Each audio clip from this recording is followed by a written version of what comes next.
Muy buenas, cojáis una vez más al canal del Dojo del Duelista. Hoy estamos aquí en un nuevo capítulo para la gran guía de inicio, concretamente en la segunda parte del episodio 0.1, en este caso va a ser 0.2, y con el que ya vamos a finalizar lo que sería el primer bloque de reglas básicas. Ya simplemente pasaremos al bloque de las reglas avanzadas con el señor Platanito, que es pues bueno, el invitado que vamos a tener para tratar ese tema. Para el vídeo de hoy lo que vamos a analizar es lo que nos quedaba, que separé del otro vídeo anterior, que es el tema del campo y de las fases del duelo, en las que pues bueno, es un poquito el campo en el que vamos a jugar, cómo vamos a jugar las cartas que vimos en el capítulo anterior, que de nuevo si queréis repasar o queréis verlo porque os lo habéis perdido, pues lo tendréis en lista de reproducción. Y también analizaremos las fases del duelo, cómo interactuaréis con el oponente y lo que podéis hacer en las distintas fases. Sin mucho más que decir, vamos a comenzar con esta segunda parte del capítulo 0, el capítulo 0.2 de reglas básicas, el campo y las fases del duelo. Bien, para empezar vamos a analizar un poquito lo que vamos a tratar en ambas partes. Lo primero que vamos a hablar pues va a ser obviamente del campo de juego. En el capítulo anterior, como ya hemos mencionado, vimos las cartas de juego y en este campo es en donde vamos a interactuar con esas cartas, donde vamos a jugarlas, donde vamos a invocar esos monstruos, donde vamos a pues prácticamente realizar nuestras jugadas. El campo, como veremos, va a tener varias zonas y cada zona pues obviamente pues va a tener su función, va a tener las cartas, el tipo de cartas que se juegan en ellas, como bien vimos en ese capítulo 0.1, que pues vimos que había varios tipos de cartas. Aquí en este apartado del campo vamos a analizar dónde va a ir cada una de esas cartas y vamos a analizar también cómo se juegan esas cartas. En la segunda parte de este vídeo lo que vamos a ver o lo que vamos a aprender son las fases del duelo. Las fases del duelo pues bueno, no son otras que las fases en las que vamos a poder interactuar con el oponente o realizar nuestras propias jugadas dependiendo de la fase en la que estemos. Y es que estos duelos de Yu-Gi se diferencian en varias fases con sus normas adecuadas en cada una y con las interacciones adecuadas en cada una. Bien, visto esto, que sería un poquito el índice de este capítulo 0.2, vamos a empezar, y sin entretenernos mucho, con lo que sería el campo. Como hemos dicho, el campo pues obviamente es la zona en la que vamos a estar jugando nuestras propias cartas y es donde vamos a tener la interacción del duelo con el oponente.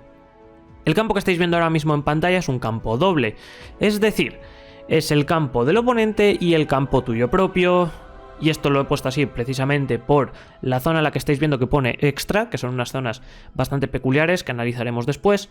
Entonces lo he querido poner de esta manera, pero a efectos prácticos el campo propio, el vuestro, sería de la mitad de la zona extra hacia abajo o de la mitad de la zona extra hacia arriba, como lo queráis ver, ¿vale? Vuestro campo entonces se vería formado por ese cuadrado central en el que veis que está seccionado en 10 cuadrados distintos, 2 filas. Tendríais también 2 medias zonas de extra, por así decirlo, y luego los 5 cuadrados laterales de este cuadrado central. En estos pues obviamente son las zonas de cada uno y cada zona pues obviamente tiene una función. Bien, vamos a analizar primero lo que serían las zonas exteriores, es decir, esas que están alrededor del cuadrado central, porque me parece que son las más fáciles de tratar, y luego ya vamos a pasar a la mayor miga, que es ese cuadrado central y esas 2 zonas extra superiores. Bien, para empezar vamos a empezar con el lado izquierdo, donde estamos viendo ahora mismo que tenemos 2 zonas. Esas 2 zonas son 2 zonas que son bastante sencillas de entender. La primera, la inferior, donde estáis viendo esa especie de galaxia o de espiral, es la zona del extra deck. Ahí es donde colocamos nuestro extra deck, ahí es donde vamos a poner esas 15 cartas que están compuestas por los monstruos de sincronía, los monstruos de fusión, los monstruos de Exceed y los monstruos de Link y los monstruos de péndulo boca arriba cuando abandonan el campo, y es donde pues vamos a tener esas cartas. Esta zona de extra deck podemos recurrir a ella siempre que queramos, podemos mirar el extra deck siempre que queramos y vamos a poder pues obviamente sacar las cartas de ahí para pues, ver lo que tenemos disponible y en el momento adecuado invocar los monstruos directamente desde ese extra deck. Esta zona tiene mucha importancia y mucha relevancia en relación con las zonas extra que estamos viendo en el centro de la pantalla, en ese centro de los 2 campos. Y es que muchas cartas que se invoquen desde este extra deck van a ir a esa zona, a la zona extra, a las extra monster zone o zonas de monstruos extra. Lo veremos después cuando analicemos esas zonas, porque sí que es cierto que de la Master Rule 5, que es la que está vigente a día de hoy, pues hubo una pequeña actualización para estas zonas. Bien, la zona superior a esta zona del extra es una zona de cartas mágicas, concretamente las cartas de campo. Como vimos, las cartas mágicas tienen diferentes tipos de carta. Tenemos las cartas normales, tenemos las cartas de campo, las de equipo, las de juego rápido, las de ritual. Entonces, concretamente en esta zona se juegan las cartas de campo. Solo puede haber dos cartas de campo simultáneamente en el campo, una en tu campo y otra en el campo del oponente. Si nosotros queremos jugar una carta de campo cuando ya tenemos una carta de campo activada o seteada, en ese caso pues tenemos que sustituir una por otra. Esto pues obviamente esa que quitamos irá al cementerio, que veremos ahora cuál es, aunque supongo que por los dibujos os haréis una idea, y se activará la carta nueva. De nuevo podemos setearla o jugarla boca arriba. Bien, setear es también el término de poner boca abajo. Cuando seteamos cartas mágicas, las vamos a setear en su zona correspondiente, pero la carta de campo siempre se setea en la zona de campo, aunque sea una carta que esté boca abajo. La zona de campo es exclusiva para las cartas de campo. Métedoslo bien en la cabeza, porque sí que es cierto que hay gente que luego pregunta que si hay pues, cartas de campo que se vayan a setear, si se tienen que setear ahí o en la zona de mágicas y trampas convencionales. Bien.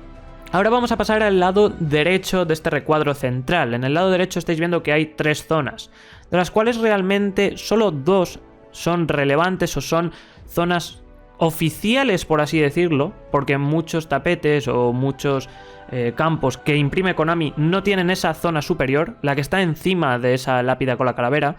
Pero bueno, yo sí que os la he implementado porque es una zona que a día de hoy sí que sigue siendo relevante, porque prácticamente se juegan muchas estrategias.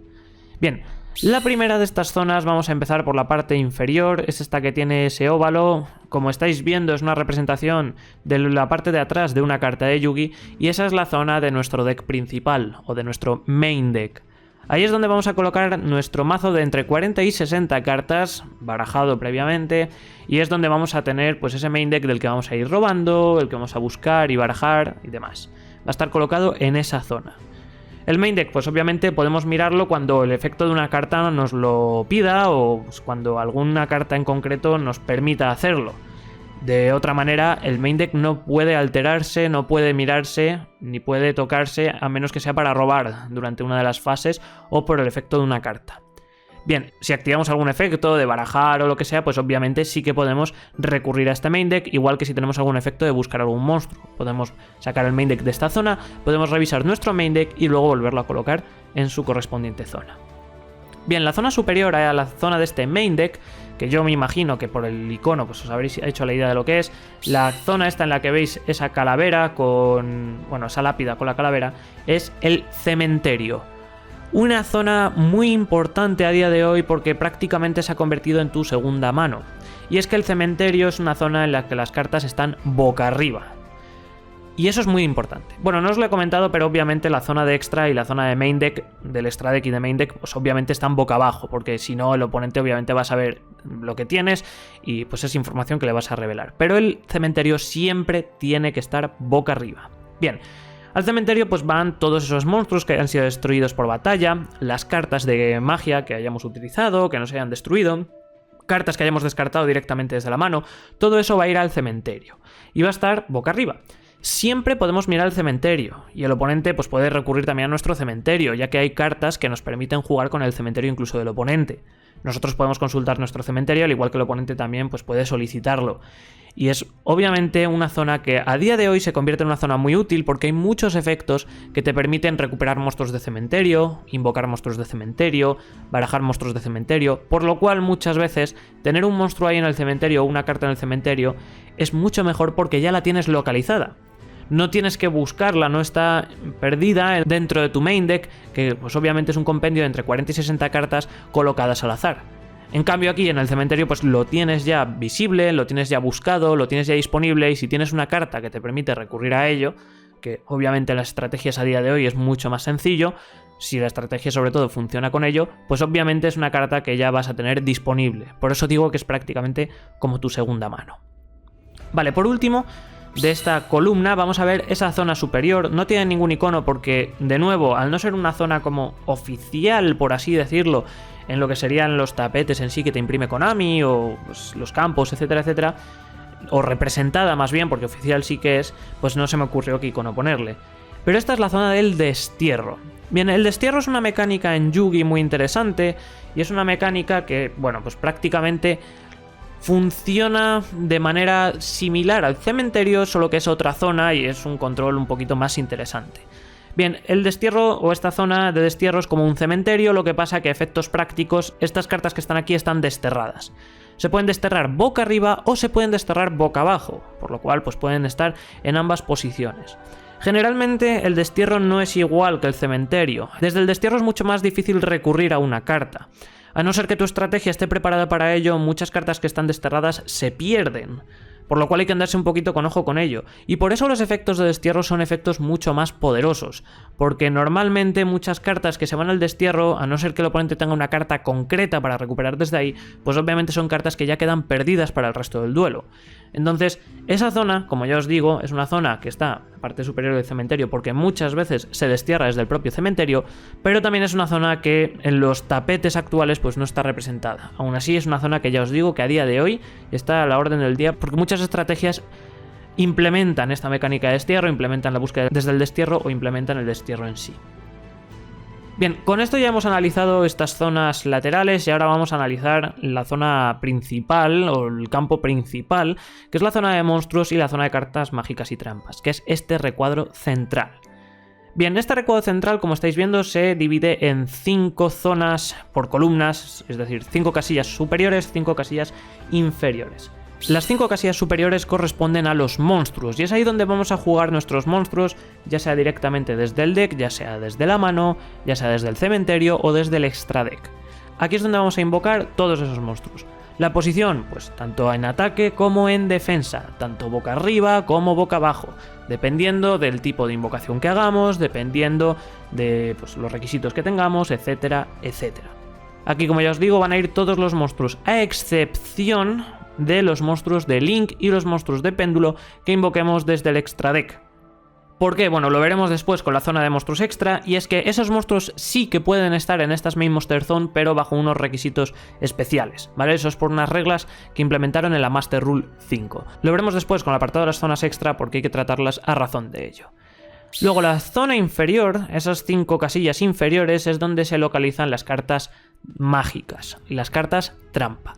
Ahí es donde vamos a jugar nuestras magias, ahí es donde vamos a colocar nuestras magias de juego rápido, nuestras cartas trampa, y van a estar en esa zona. Sí que es cierto que puede haber movimiento desde la zona de monstruos a la zona de magias y de la zona de magias a la zona de monstruos. Algunas cartas, como vimos por ejemplo en el apartado de cartas, los monstruos trampa, ¿vale? Que eran estas cartas trampa que se podían invocar como un monstruo, se invocan en la zona de monstruos y liberan esa zona de cartas mágica y trampa, ¿vale? Entonces ese hueco quedaría libre en la zona de mágicas y trampa y ocuparían el hueco de un monstruo. De otra manera, por ejemplo, hay monstruos como los monstruos de unión, que no los vimos en su momento porque son monstruos que realmente son monstruos de efecto o monstruos de extra y demás que tienen como un requisito concreto o un efecto concreto. Igual que por ejemplo los Gemini, igual pues que otros monstruos diferentes como los Tuner también. Esos monstruos muchas veces se equipan como monstruos de equipo, como que fuesen cartas mágicas de equipo. Por consiguiente, esos monstruos al equiparse pasan de la zona de monstruos a la zona de mágicas y trampas. Esos son los movimientos que puede haber dentro de este campo, pero por lo general, mágicas y trampas parte inferior, monstruos parte superior. Aquí cabe mencionar, que no lo estáis viendo en pantalla, pero ahora mismo entrará, las zonas de las escalas de péndulo. Bien, las escalas de péndulo ahora las estaréis viendo, son estas dos flechitas, ya los vimos en los monstruos de péndulo, que eran estas flechitas que tenían al lado del efecto de carta mágica, porque si recordáis los monstruos de péndulo eran monstruos que funcionaban como monstruos y como cartas mágicas continuas, ¿vale? Pues estas zonas con las flechas corresponden a las zonas de la escala de péndulo del monstruo. Es decir, si nosotros colocamos por ejemplo un monstruo en la escala izquierda, lo estaremos colocando donde esté la flecha azul y la escala que tendrá será la de la flecha azul. Si por el contrario lo ponemos en la escala derecha, pues será el de la flecha derecha y tendrá la escala derecha. Las escalas de péndulo siempre están en estos laterales más exteriores, es decir, siempre a la derecha del todo y a la izquierda del todo, nunca las zonas centrales. Y pues obviamente jugar estos monstruos de péndulo sí que es cierto que te limita la zona de mágicas y trampas a 3, pero también pues oye, ganas ciertos efectos más potentes, ganas la invocación por péndulo. Esto así como dato curioso, es una limitación que pusieron porque antes las zonas de péndulo estaban externas a este recuadro, estaban hacia los laterales junto con el cementerio, la carta de campo y demás, pero se conglomeraron en este recuadro central simplemente pues para balancear un poco esos monstruos, nada más. Si no jugáis monstruos de péndulo, para vosotros los 5 huecos son como los habéis visto antes, completamente vacíos, es decir, podéis jugar prácticamente la carta que os dé la gana. Si jugáis monstruos de péndulo, también podéis jugar las cartas que queráis en la zona de escalas. La zona de escalas no está limitada solo a los monstruos de péndulo, es decir, podéis jugar una carta continua en esos lados, o una carta de equipo. Problema que os puede presentar esto, que si estáis jugando una estrategia de péndulo, luego si queréis poner una escala, de nuevo, no podéis ponerla en las zonas centrales, por lo cual esa zona queda bloqueada y no podéis jugar las escalas de péndulo. Pero sí que podéis jugar cartas mágicas continuas o cartas de equipo en estas zonas. Bien, por último quedan pues, esas 2 zonas extra. Y estas zonas extras se implementaron durante la Master Rule 4 y son quizás las zonas que más chicha tienen a día de hoy dentro del campo.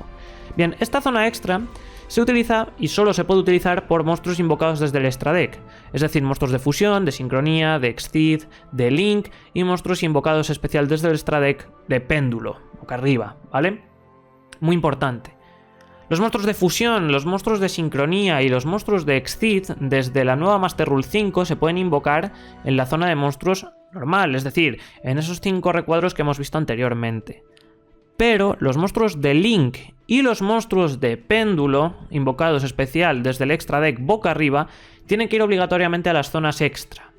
Bien, es decir, de esta manera estaréis pensando, ¿solo puedo invocar entonces un monstruo de péndulo? ¿Solo puedo invocar entonces un monstruo Link? Sí y no.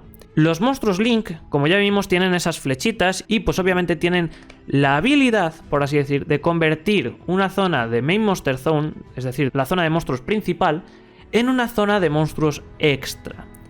Es decir, si yo por ejemplo invoco un monstruo Link, como es el caso por ejemplo de esta Ferrigit de los Tribrigada, las zonas a las que apunta esa Ferrigit, esa zona en diagonal, se convierten en zonas de monstruos extra, es decir, que yo puedo invocar tanto monstruos de main deck como los monstruos de extra deck, como hemos visto el de fusión, sincronía y demás, ahí si quiero, pero además puedo invocar también otro monstruo Link o puedo invocar también un monstruo de péndulo invocado especial desde el extra deck.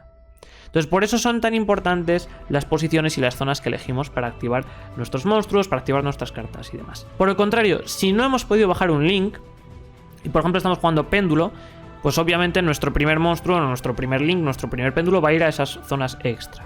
Bien, cuando las 2 zonas extra están liberadas, tú como jugador puedes elegir cualquiera de las 2, la que tú quieras.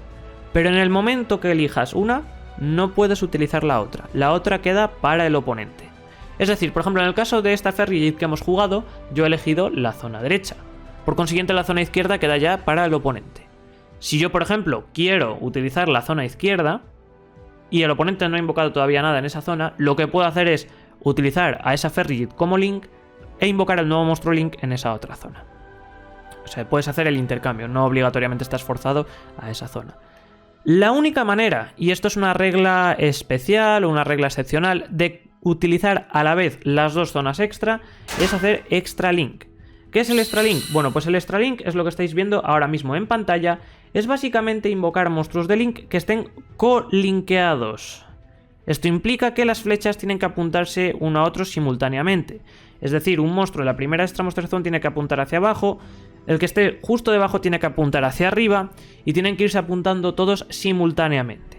De esta manera, si estamos haciendo una extra link y hemos hecho ya esa L, que sería por ejemplo el movimiento del caballo en el ajedrez, si tenemos un monstruo que apunta hacia arriba, podemos invocar como último monstruo en esa otra extra Monster Zone un monstruo que apunte de link hacia abajo. Y entonces de esa manera bloquearíamos las 2 zonas extra. Pero bueno, esto es una estrategia muy complicada a día de hoy, que sí que es cierto que hay algunos pocos decks que pueden recurrir a ella, pero es un poco difícil. Ahora mismo, pues generalmente solo se utiliza una zona extra y ya, pues como os comento, si vais primeros tiene una gran ventaja porque podéis elegir la que le queréis dar al oponente y podéis vosotros manejar a vuestra disposición las zonas extra. En cambio, si vais segundos y el oponente ha invocado algo en la extra Monster Zone, pues obviamente te toca apañarte con la que te quede libre.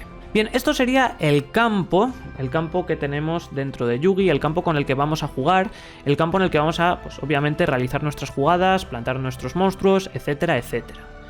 Bien, para poder interactuar con este campo, y vamos a pasar ahora a lo que serían las fases del duelo, hay distintas fases en las que, pues obviamente, podemos realizar todo ese tipo de interacciones. A la hora de tú, por ejemplo, hacer una comida tienes que seguir una receta. Bueno, pues aquí es lo mismo. También hay una receta que son las fases de duelo y es pues obviamente donde tienes que jugar cada cosa en su determinado momento. Estas fases son muy importantes porque son las fases en las que vamos a realizar todo nuestro turno desglosado en las diferentes acciones que podemos realizar dentro del mismo. Así tendremos fases en las que robaremos cartas, tendremos fases en las que realizaremos invocaciones o activaremos cartas mágicas y trampas, y tendremos fases en las que realizaremos la Battle Phase, donde reduciremos los puntos de vida del oponente. Bien, las fases del turno son 6. Draw Phase, o la fase de robo, donde robaremos una carta del top de nuestro deck para iniciar nuestro turno. La Standby Phase, que es una fase intermedia entre la Draw Phase y la Main Phase 1, donde generalmente no se suele hacer mucho, pero sí que es cierto que hay una ventana de acción en la que se pueden activar ciertas cartas, o hay cartas que tienen efectos obligatorios para esta fase.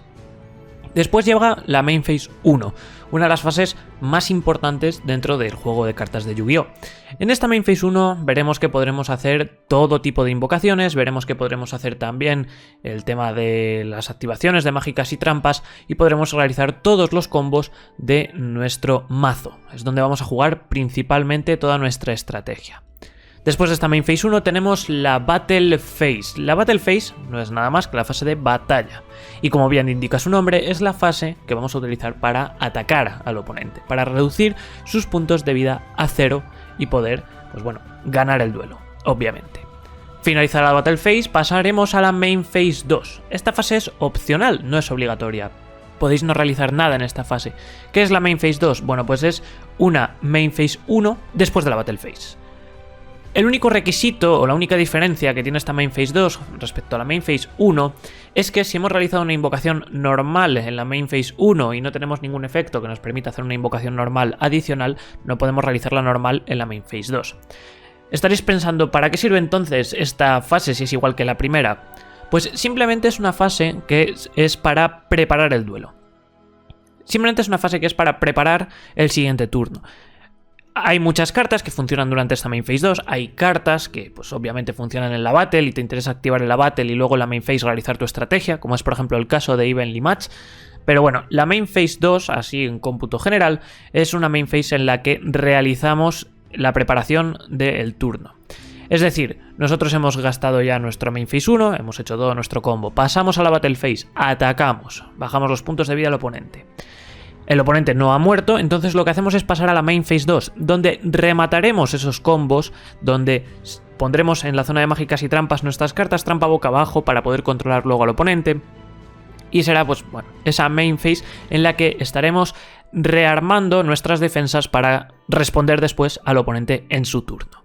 Finalizada esta Main Phase 2, la última fase es la End Phase o fase final. Y aquí pues bueno, realmente en la End Phase pasa un poquito como en la Standby, es una fase en la que a priori no se hace más que declarar el final del turno, pero sí que es cierto que hay una ventana de acción en la que podemos activar ciertos efectos, en la que podemos realizar ciertas cadenas o también en las que tenemos que, y digo tenemos porque en algunos casos es obligatorio, activar efectos que se realicen durante la End Phase.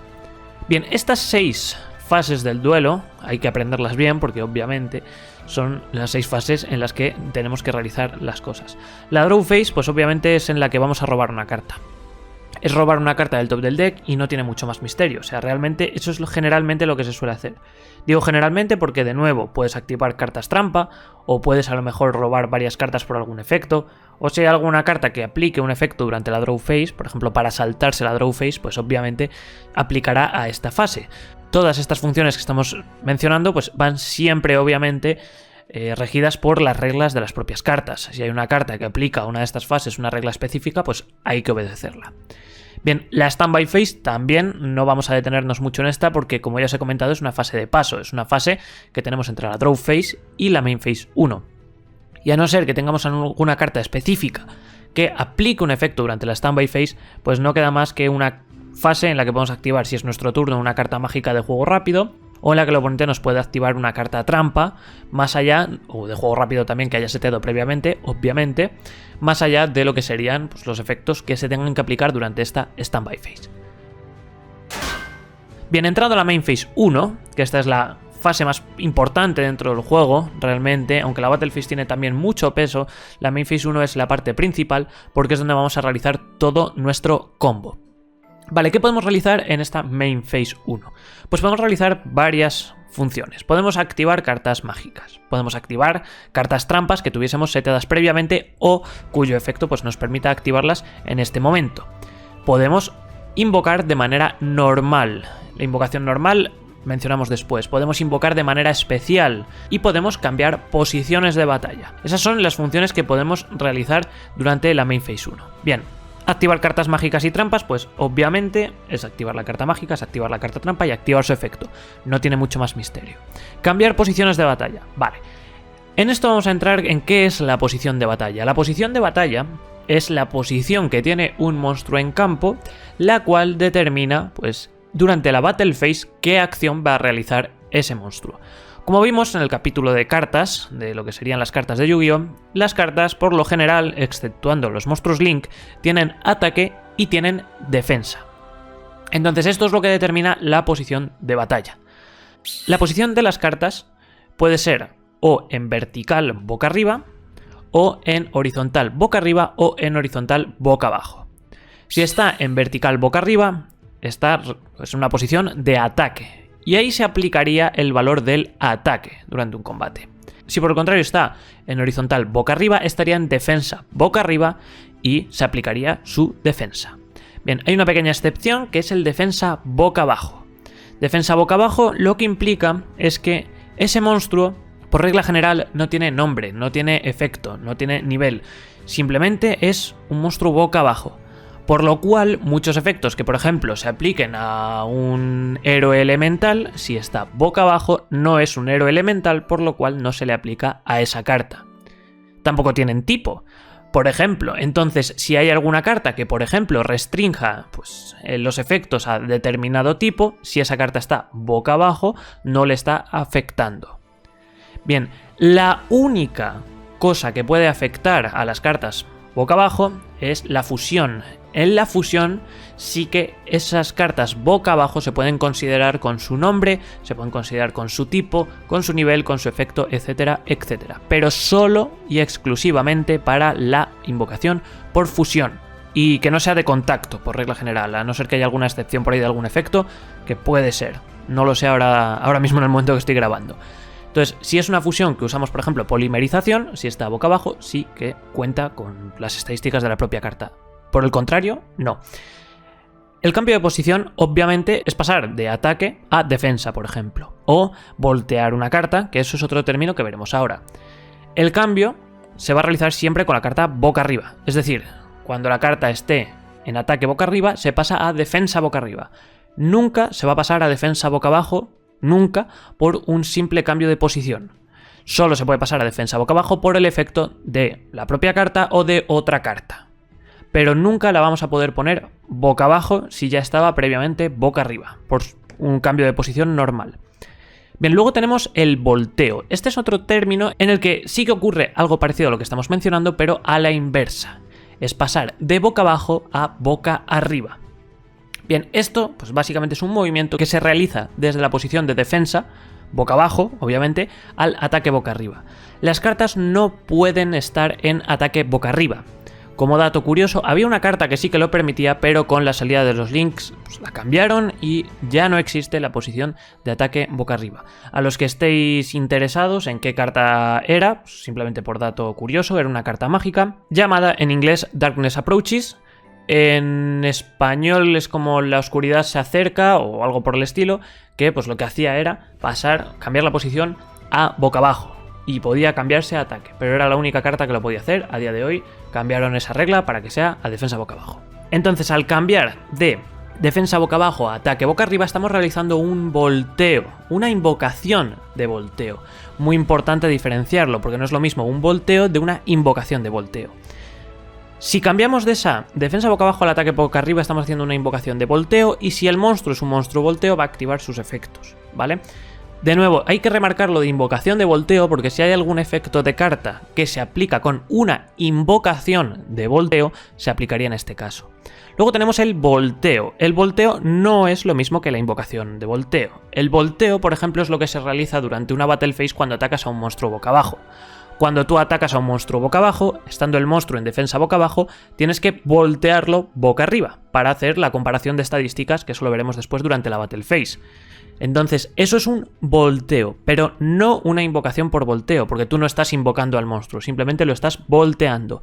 Y en ese caso mantiene la misma posición, es decir, se queda en defensa boca arriba. Esto implica que ciertos monstruos que activen su efecto con una invocación de volteo no van a activar su efecto, ¿vale? Eso tenedlo muy en cuenta. Bien, eso sería el cambio de posición que podemos realizar en la main phase. Luego podemos realizar nuestras invocaciones. Hay dos tipos de invocaciones en Yu-Gi-Oh! La invocación normal y la invocación especial. A efectos prácticos es lo mismo, es plantar un monstruo en campo, pero a efectos teóricos, es decir, en términos, son dos cosas muy distintas y que hay que tener muy en cuenta, porque, como ya sabemos, Yu-Gi es un juego en el que el más mínimo signo de puntuación afecta a la estructura del juego. Bien, ¿qué es la invocación normal? Bueno, la invocación normal es un tipo de invocación que tiene ciertas reglas que veremos ahora y que solo por regla general se puede hacer una por turno. Lo que implica, y es lo que os he mencionado anteriormente, que si hacemos una invocación normal en la main phase 1, no la podemos realizar en la main phase 2. De igual manera, si no la hacemos en la main phase 1, podemos realizarla en la main phase 2. Bien, hay cartas que nos dan invocaciones normales adicionales. Como os digo, simplemente es plantar el monstruo en el campo, pero a efectos teóricos, cuando realicemos una invocación normal y el efecto de una carta especifique cuándo se realiza una invocación normal, pues bueno, funcionarán esas cartas. Vale, las invocaciones normales tienen un requisito y es que dependen del nivel del monstruo. Como ya lo vimos en las estadísticas de las cartas, en ese capítulo 0.1, el nivel del monstruo no es nada más ni nada menos que las estrellas que están situadas justo debajo del atributo y del nombre. Bien, si el nivel de nuestro monstruo es nivel 4 o menor, podemos realizar una invocación normal sin sacrificar. Es decir, podemos plantar el monstruo en campo en posición de ataque boca arriba. O en defensa boca abajo, que eso se llama setear, ¿vale? Pero bueno, también cuenta como invocación normal. El seteo es una invocación normal en defensa boca abajo y solo podemos realizar también una por turno. Luego hablamos un poquito de ello. Vale, si pasa de nivel 4, si es nivel 5 o 6, solamente esos dos, 5 o 6, tenemos que sacrificar un monstruo en campo. ¿Qué es sacrificar un monstruo en campo? Bueno, pues es coger un monstruo que ya tengamos previamente en el campo, mandarlo a cementerio e invocar ese nuevo monstruo. Bien, ojo muy importante, de nuevo, a efectos teóricos, tiene que ser tributar, es decir, invocar por tributo, sacrificar, invocar por sacrificio. Porque hay cartas que funcionan con el efecto de mandar al cementerio, y hay cartas que mandan al cementerio desde el campo, ¿vale? Pero no cuenta como tributo, ¿vale? Eso tenerlo también en cuenta. De nuevo, los términos de Yugi, muy importante. Bien, ¿qué pasa si pasa del nivel 6, es decir, 7 o superior? En ese caso necesitamos 2 sacrificios, es decir, tenemos que sacrificar 2 monstruos en campo. A excepción de algún efecto, como siempre, pues obviamente vamos a necesitar previamente 2 monstruos. Este tipo de invocaciones por tributo, a no ser que sea un deck que obviamente funcione con ello, por lo general no las vais a hacer, porque son varios costes que vais a pagar para un solo monstruo, entonces ese monstruo ya tiene que ser muy bueno o depender de la invocación normal, ¿vale? Bien, eso sería un poquito la invocación por tributo en la invocación normal. Hemos mencionado el seteo. ¿Qué es el seteo? Bueno, pues el seteo es una invocación normal que realizamos en defensa boca abajo. Es decir, cuando queramos invocar de manera normal un monstruo en defensa, para defendernos, siempre tiene que ir en defensa boca abajo. No podemos invocarlo en defensa boca arriba. Esa es la única diferencia palpable que hay entre la invocación especial y la normal. Entonces, si vamos a invocar en defensa un monstruo, de manera normal, en defensa boca abajo. Y también se aplican las reglas de los tributos. Es decir, si vamos a invocar un monstruo en defensa de nivel 5, vamos a tener que tributar un monstruo. Si vamos a invocar un nivel 7, tenemos que tributar 2. Hasta ahí la invocación normal. Como veis es algo bastante sencillo. Luego tenemos la invocación especial. Bien, esta, como ya hemos visto, se diferencia, por ejemplo, en el cambio de la posición. Es decir, la defensa, cuando invocamos un monstruo de manera especial en posición de defensa, va a estar boca arriba. Vale. Otra diferencia que tiene con la invocación normal es que la invocación especial podemos realizar todas las que queramos por turno. ¿Y cuáles son estas invocaciones especiales? Bueno, pues invocaciones especiales de monstruos normales, de monstruos de efecto, la invocación por ritual es una invocación especial, la invocación por fusión es una invocación especial, la invocación por sincronía, la invocación por exceed, la invocación por péndulo y la invocación por link. Todas estas invocaciones son invocaciones especiales.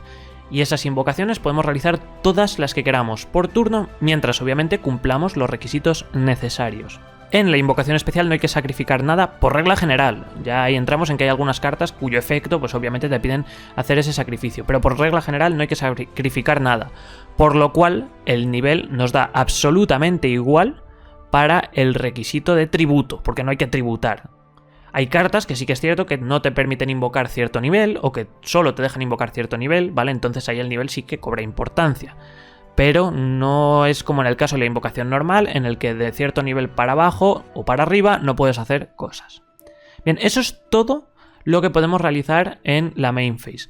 Vamos a analizar un poquito las invocaciones especiales, ya que sí que es cierto que vimos los tipos de carta, pero en el vídeo, en el 0.1, en el tipo de cartas, no las vimos especialmente bien.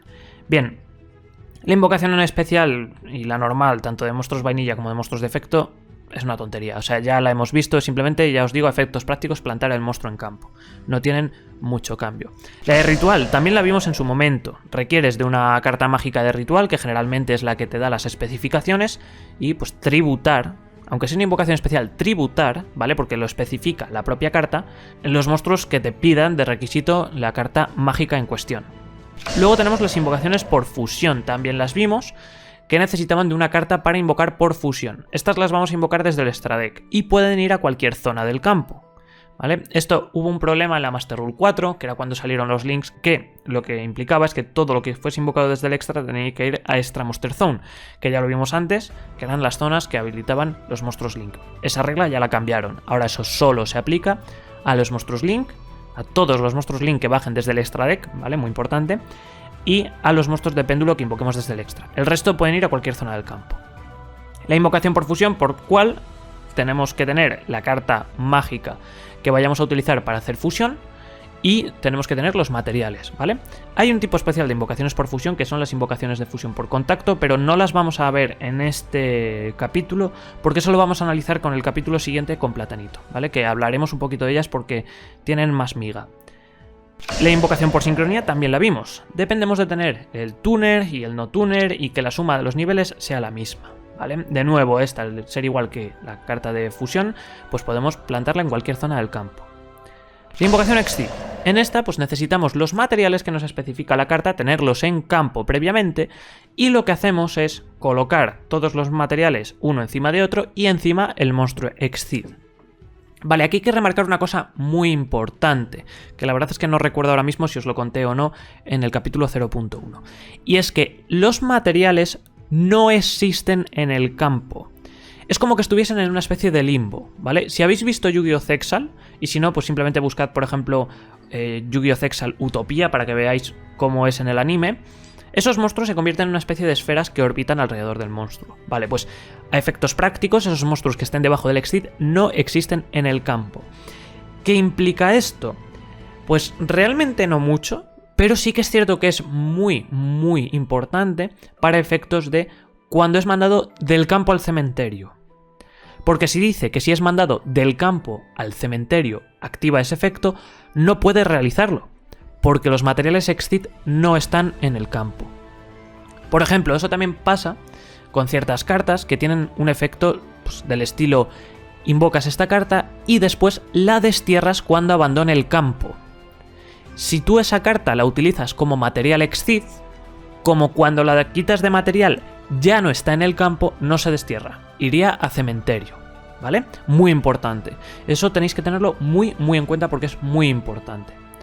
Luego la invocación por péndulo, pues es un poquito lo que comentamos antes cuando vimos el campo. Tenemos las dos zonas de péndulo habilitadas, entonces colocamos una escala en una, otra escala en otra y podemos realizar la invocación por péndulo. Bien, ¿cómo funciona la invocación por péndulo? En esta sí que el nivel juega un factor muy importante. El nivel de los monstruos limita lo que podemos invocar, y esto está limitado por las propias escalas. Lo que podemos invocar con los monstruos de péndulo son todos los monstruos que tengamos en mano y todos los monstruos que tengamos en el extra deck, obviamente si tenemos zonas para ello. Obviamente no son todos los monstruos, para eso están las escalas. Las escalas limitan el rango de invocación y las escalas no están incluidas.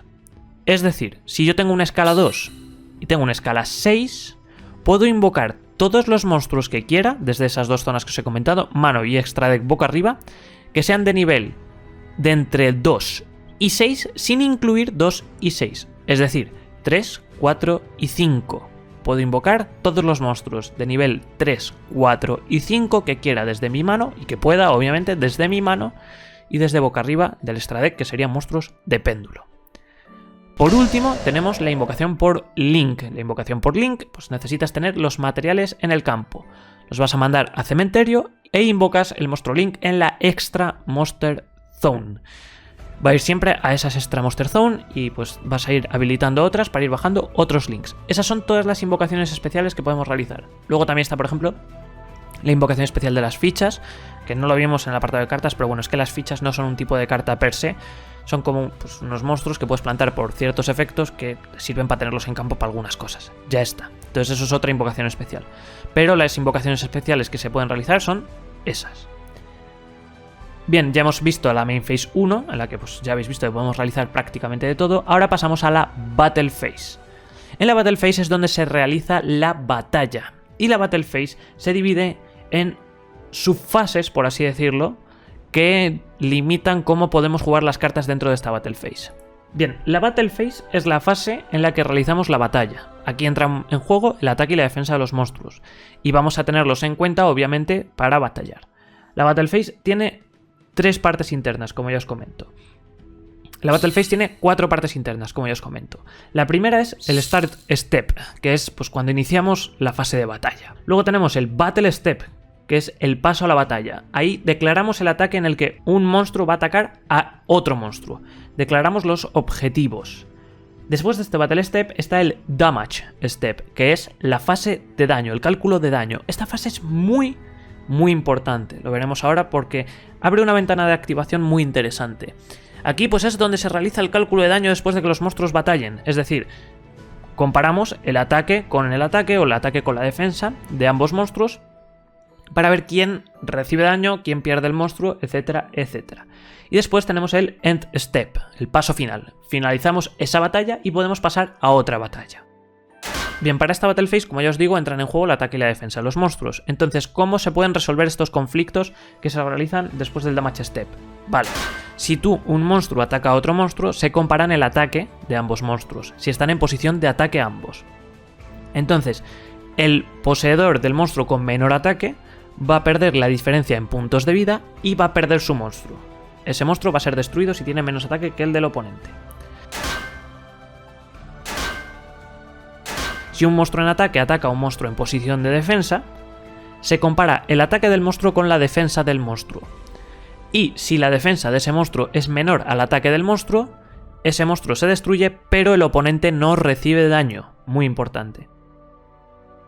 Si con nuestro monstruo atacamos a un monstruo en posición de defensa del oponente y este tiene más defensa que nuestro monstruo, nosotros vamos a recibir la diferencia en daño.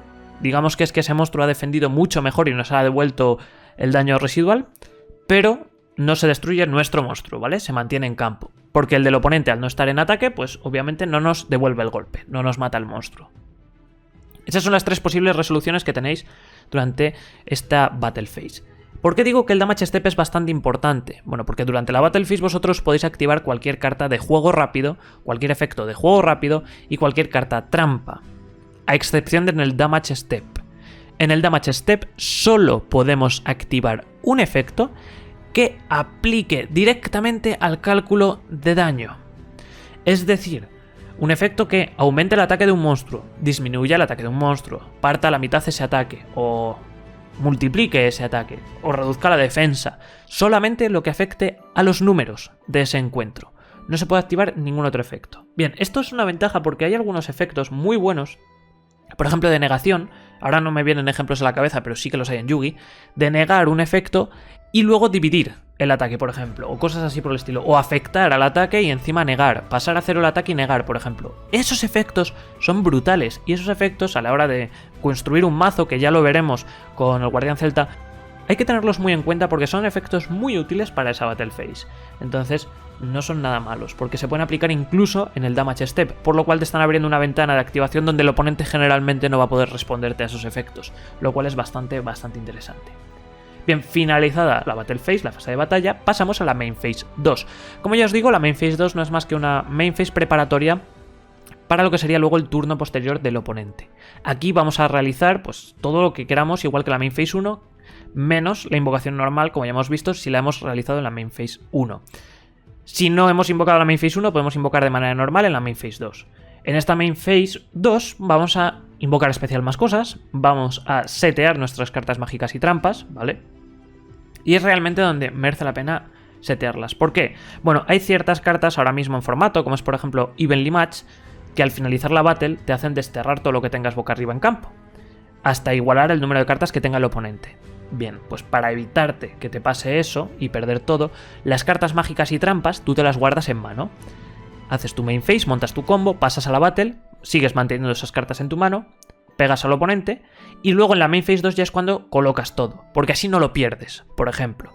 Luego también, otra opción, a veces podéis pegar con dos monstruos, ¿vale? Pongamos que dos monstruos son de 1500 y 1500 cada uno, que la suma hace 3000. Pero para finalizar el combo, tú vas a finalizar con un monstruo de 2500 que niega efectos en campo. Te renta más que dos monstruos que simplemente tienen 1500 cada uno.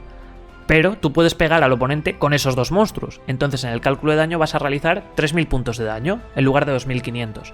Pues tú lo que puedes hacer es pegar en esa Battle Phase con esos dos monstruos de 1500 y luego en la Main Phase 2 invocar ese monstruo que va a negar. ¿Veis? Así es un poquito como funciona esa Main Phase 2. Es para rematar el turno, más que nada. Y bueno, finalizada la Main Phase 2, pasamos a la End Phase, la fase final. Aquí declaramos la finalización de nuestro turno. Y obviamente pues pasamos al turno después del oponente, él iniciará con su Draw Phase, con su Standby Phase, Main Phase 1, etcétera, etcétera. En esta End Phase sí que se pueden activar cosas, podéis activar cartas mágicas de juego rápido, efectos rápidos, Quick Effects, también podéis activar cartas trampa. Hay efectos obligatorios que se aplican durante la End Phase, entonces pues bueno, eso hay que tenerlo en cuenta. Pero pasa igual que con la Draw Phase y que con la Standby. Son fases más de paso, por así decirlo, son fases menos relevantes, en las que más vais a jugar va a ser Main Phase 1, Battle Phase, Main Phase 2. Un detalle que se me había pasado importante con la Main Phase 2. Si no realizáis Battle Phase, no tenéis Main Phase 2. Es decir, la Main Phase 2 es como que estuviese bloqueada hasta que hacéis la Battle Phase. En el momento que entréis en Battle Phase, la Main Phase 2 queda desbloqueada. Os lo menciono porque hay estrategias que funcionan, por ejemplo, con ese lock a la Battle Phase para que el oponente además no tenga Main Phase 2. Había algunas estrategias que, por ejemplo, abusaban de... había un ritual de Amor Fates que te hacía ese efecto, de pasar la Main Phase, me parece, la 1. Entonces se combaban con una carta que te hacía pasar la Battle Phase del oponente, por consiguiente pasaba la Main Phase 1, pasaba la Battle Phase y no tenía Main Phase 2, entonces robaba, pasaba Standby y iba directamente a la End Phase, ¿vale? Entonces por eso tenéis que tenerlo también en cuenta, que se me había pasado. Y no mucho más, estos serían realmente las fases que tenéis en el duelo, tenéis que memorizarlas bien, muy importante sobre todo, yo os lo digo porque suele pasar, saberos las fases de batalla, ¿vale? Eso es importante, porque hay varias cartas que dependiendo de la fase de batalla en la que estés tienen una ventana de activación o no, entonces lo veremos un poquito más en ruling avanzado, pero eso hay que tenerlo muy en cuenta. Entonces yo mi recomendación es que esas os las sepáis de pe a pa, porque son las más relevantes. Son 4, no son muy complicadas. Start Step, Battle Step, Damage Step y End Step, ¿vale? Y luego ya, pues, eso sería como las fases de un ataque, de un pequeño ataque dentro de la gran Battle Phase. Y no mucho más, chicos, estas serían las fases de Yugi del turno en el que vamos a jugar. Como ya habéis visto, pues son estas 6, después de finalizarlas, pues acabamos el turno, pasamos turno al oponente y él realiza sus 6 siguientes. Y así, pues hasta que los puntos de vida de algún jugador bajen a 0 y se acabe el duelo. Y con esto pues ya finalizamos el capítulo 0.2 de reglas básicas y pues también finalizamos el bloque 0, que es el bloque de reglas base. La verdad es que pensaba que me iba a llevar algo menos, pero sí que es cierto que esta gran guía de inicio me está llevando más trabajo del que esperaba, entonces los capítulos tardan en llegar. Pero ahora, ya a partir de hoy, vamos a empezar con los invitados. Entonces, en el próximo capítulo vamos a hablar de reglas avanzadas, reglas más importantes en Yugi, más específicas y reglas bastante necesarias, sobre todo si os queréis enfocar a un juego más competitivo. Un capítulo que yo sí que os recomiendo que veáis. Igual que esto os he andado diciendo que el bloque 0 es un poquito más skipeable, es un bloque que podéis saltaros. Este de reglas avanzadas me parece importantísimo. Y pues para hablar de este tema tan importante os voy a traer a Platanito, que ya ha estado en el canal en alguna ocasión. Hicimos con él el benéfico, torneo benéfico en Navidades, y además me ayuda también con algunas builds. Es juez de primera, ha oficiado en muchos torneos, tanto de ICS como regionales, como locals, o sea, tiene mucha experiencia y vamos a, de su mano, conocer estas reglas más detalladas y más importantes de Yu-Gi-Oh! Y no mucho más, gente. Con esto finalizamos el capítulo 0.2, el campo y las fases de juego. Así que nos vemos en el próximo capítulo de la gran guía de inicio.